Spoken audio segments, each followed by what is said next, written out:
네, 안녕하세요. 자, 현대차를 좀 보도록 하겠습니다. 저번에 제가 종목을 말씀드렸을 때 꼭 매수를 해야 되느냐. 그러니까 이거는 어떻게 받아들이시냐에 따라 좀 차이가 있는 것 같습니다. 제가 단순하게 뭐 차트 분석에 대한 내용 가지고 이 기업 분석이 아니라 차트 분석에 대한 내용 가지고서 좀 저항이 많다. 뭐 이런 말씀을 좀 드렸는데 제가 저도 매매를 합니다. 이 현대차를 제가 매매 안 하는 게 아니에요. 분명히 제가 말씀드린 게 뭐였냐면 개인 투자자분들의 그 자금을 제가 말씀드리는 거죠. 큰 자금이면 그리고 한 번에 좀 큰 비중을 실어서 매매하고 싶다 그러면 당연히 현대차는 맞아요. 그런데 그렇지 않은 분들은 될 수 있으면 예, 코스닥이라든지 아니면 코스피, 중소형주, 부품 관련주 이런 쪽이 낫지 않느냐. 예, 그런 의견으로 말씀드렸는데 현대차가 안 좋다라고 그냥 예, 들으신 것 같습니다. 그런 말씀을 하실 것 같아서 제가 분명히 예, 저도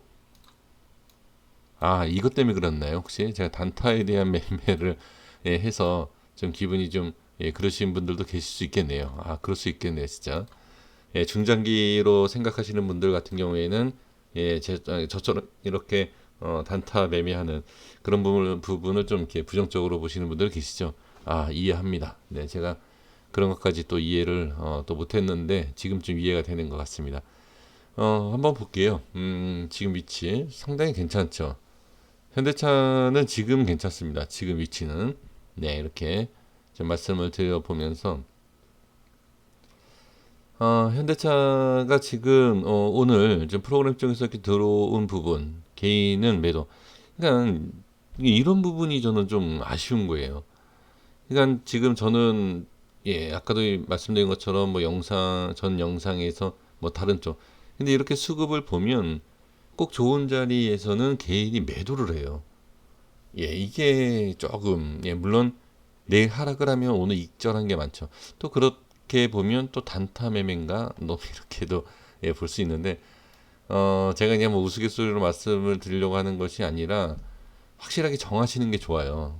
그러니까 스윙을 하되 스윙을 하면 얼마 정도 보겠다. 그러니까 수익 기간을 보면 알 수가 없죠. 이게 한 달에 몇 프로 갈지, 하루에 몇 프로 갈지 이걸 어떻게 알겠습니까? 그러니까 제가 봤을 땐 기간보다는 수익률로 보시는 게 더 좋은 전략이 될 수 있습니다. 그래서 지금 보면 단기적인 부분, 그러니까 저항에 대한 부분, 그렇다고 해서 우리 선생님들 기분을 제가 맞추기 위해서 없는 얘기를 할 수는 없고요. 있는 그대로 말씀드려 보면 여기에 대한 저항은 상당히 많아요. 지금 자 저항이 있고 저항이 있는 부분에서 어떻게 돌파가 나오면 당연히 좋은 거죠. 그러니까 이런 과정을 생각을 해야지 무조건 현대차 좋아요라고 얘기할 수 있는 것은 없습니다.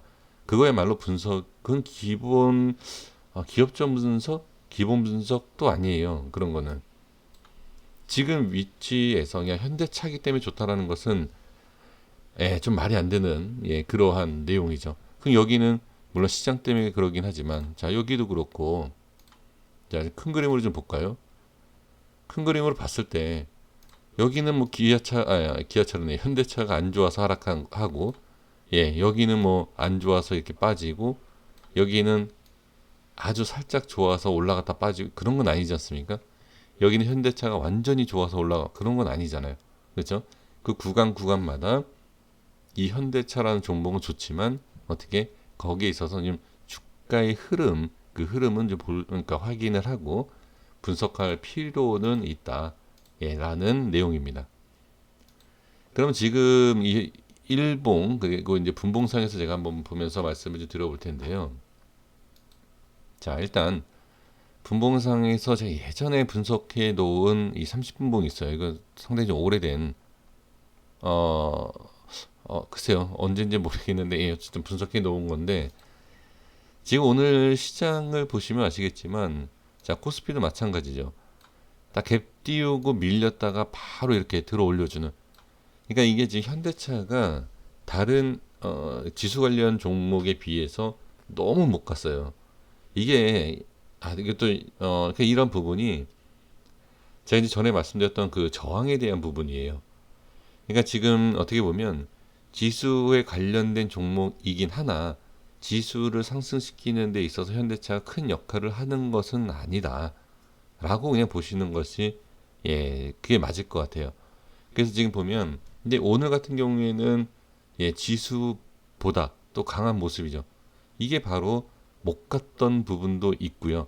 그 다음에 자 분봉에서 보시면 갭으로 띄우고 밀리면서 어떻게 좋은 자리를 여기에서 그냥 유지를 해줬다. 유지를 해주면서 이것도 지금 뭐 지수와 같은 방향이겠죠. 모습이겠죠. 그러니까 지수에 대한 부분도 같이 움직이긴 했지만 이전에는 어떻게 지수가 올라갈 때 현대차는 이렇게 빠졌었어요. 횡보하든지 이렇게 빠졌다는 얘기죠. 근데 오늘은 어떻게 같은 이게 바로 수급에 대한 부분도 분명히 영향은 있다. 여기 보시면 그쵸? 이런 거. 그러니까 이런 게 지수도 분명히 수급에 따라 상승과 하락이 반복되는 부분이 있습니다. 근데 이제 거기에서 얼만큼 뭐 외인이라든지 기관이 얼마큼 더 들어오느냐, 어느 위치에 따라서 어떻게 움직이느냐 그 차이가 있는 것처럼 현대차도 마찬가지라는 얘기죠. 그래서 오늘은 자 분봉에서 지금 잠깐만 다시 볼게요. 분봉에서도 이렇게 좋은 흐름. 좋다라는 것은 상승과 횡보가 좋다는 게 아니에요. 그러니까 이것도 좋은데 이런 모습에서 어떻게 수급이 어떻게 들어오느냐, 횡보를 하면서 어떤 거래량이 있느냐, 상승을 하면서 어떤 거래량이 있느냐, 이런 것을 하나하나 따져볼 필요가 있죠. 그래서 상당히 지금 좋은 모습이었다. 그리고 위치상에서 본다라고 하면 자 지금 이평선에 대한 부분을 우리 선생님들께서 많이 보실 거라고 생각이 듭니다. 지금 이동평균선에 대한 부분을 보시면 자 정배열, 역배열 그걸 떠나서 지금 단기적으로 봤을 때는 이게 의미는 없어요. 정배열, 역배열이라는 게 이 정배열, 역배열을 가지고서 매매하시는 분들이 의외로 많은데 그 부분에 있어서도 역배열이라고 해서 급등이 안 나오는 건 아닙니다. 그건 전혀 상관이 없어요. 근데 큰 그림으로 봤을 때 투자 심리를 봤을 때는 영향이 있을 수는 있죠. 그쵸? 근데 지금은 자 60선에 대한 지지를 해주면서 오늘 상승 나올 수 있었던 게 이평선에 대한 부분, 그쵸? 그리고 이전에 약간 주춤했던 이런 부분을 돌파해준 부분.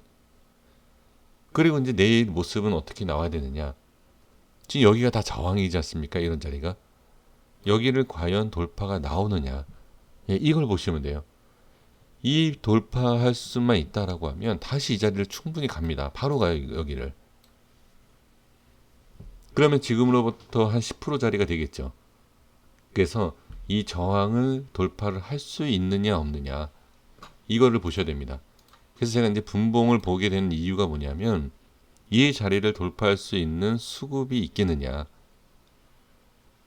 지금 이 수급 자체에 있어서 만약에 밀릴 수 있는 수급. 그러니까 지금 이거는 그렇게 좋은 모습은 아니에요. 이 모습은. 근데 이 모습은 좋지 않은데 여기에서 행보를 하면서 거래량을 이렇게 그러니까 죽여주지 않습니까? 이것 때문에 이게 안 좋다라는 모습이 조금 없어진 모양이죠. 그러니까 여기에서 자 가장 이상적인 자리는 어떻게 모양은 뭐냐면 거래량이 적당히 터져지고 여기에서도 거래량이 조금 적당히 이렇게 터져주는 게 좋아요. 근데 지금은 약간 반대 지금 거래량이거든요. 그러니까 다시 한번 저항을 받을 수 있는 여기와 같은 자 한번 볼까요? 이전의 모습을 자 여기를 한번 보겠습니다. 자 여기에 대한 부분 이거예요. 이런 거 이렇게 거래량을 실으면서 돌파를 하는데 이게 바로 이렇게 빠지는 거죠. 여기도 그럴 거예요. 여기를 보시면 자 돌파하는 과정에서 거래량이 이렇게 터지죠. 그리고 우에서 갭 띄우고 그러니까 이러한 모습이 좋지는 않다라는 거죠. 그런데 일단은 여기를 돌파해주면서 거래량 실어주면서 어떻게 거래량 맞추는 모습은 보여져요. 그러니까 여기를 잘 지켜주는 모습. 자 이거 너무 좀 이해하시기 좀 어려울 수 있는 내용인데 거래량이라는 게 그 위치에 따라서 어떻게 터지냐 그 부분이 다음에 대응이 될 수 있다라는 거죠. 그래서 지금 일봉상에서 다시 한번 말씀을 드려보면 지금 위치는 저항에 대한, 그러니까 분봉상에서도 말씀을 드렸던 그런 부분이긴 하지만 이러한 부분을 돌파를 해서, 자, 이것도 제가 이전에 분석해 드렸을 때의 그 라인인데 밀리고 나서 바로 갭으로 올려주죠. 그쵸? 그러니까 어느 정도 이탈하는 건 상관이 없어요. 이런 건 이렇게 바로 올려주면 돼요. 이렇게 올려주면. 그래서 갭으로 올려주면서 자리를 지켜주고, 예, 돌파가 나온 모습이죠. 그러면 이제 아까도 말씀드린 것처럼 바로 정리가 되죠. 자, 이런 자리, 이런 저항만 돌파해주면 우리가 알고 있는 뭐죠? 네, 이 갭을 매꾸로 가겠느냐. 이걸 아마 많이 보실 겁니다. 그래서 이 부분, 아, 갭을 메꾸러 올라갈 것인가, 아니면 여기에서 갭을 메꾸기 바로 전에 저항을 받고 빠질 것이냐, 예, 이거를 확인해 볼 필요가 분명히 있습니다. 그래서 이 부분은 내일 한번 확인을 해 보시고요. 지금 시장 자체, 그러니까 증시에 대한 부분을 보는 것이 좋지 않습니까? 지금 증시 자체가 워낙 좋아요. 그러니까 지금 현대차, 자, 다시 말씀드리면 좀 기분이 안 좋으실 수 있지만 지수에 비해서 좀 약한 모습이잖아요. 하지만 뭐 지수가 빠지는 것보다는, 그죠?